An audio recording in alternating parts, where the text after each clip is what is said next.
So ito yung kanyang sensor at saka yung fuse. So 9K yung value na itong sukat ng kanyang sensor. Ito ay LG. So, ang problem niya, napuno siya ng lalo dyan, kaya nawala yung lamig sa ilalim.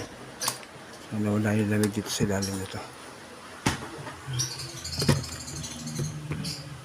So yung butas na yan, yung papunta yung hangin dyan sa ilalim. So dyan dumadaan yung cold air na galing dito, binubugan ng blower pan.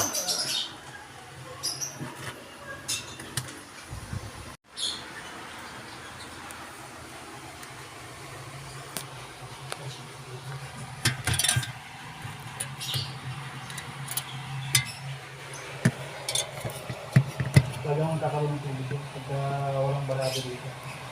Kanina walang tubig.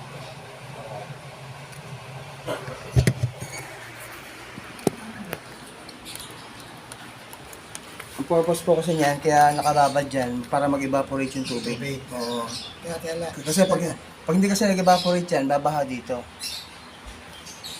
Kaya kailangan mag-evaporate yung tubig. Na ano niya ulit. Mag-evaporate. Init. Pero ako naman kasi kapag yung customer, kung yung bahay niya, okay lang naman na magbaha ng konti doon, pinapasahod ko na sa ibang sahuran. Kasi ang mangyayari kasi diyan, katagalan, mabubulok yung mga tubo na nakababad.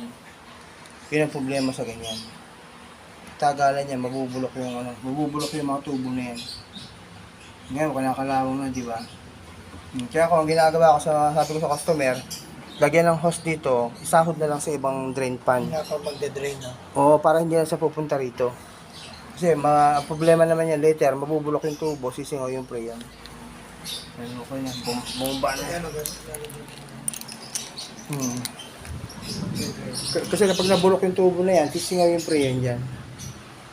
Yan, so okay na siya, tanggal na yung bara.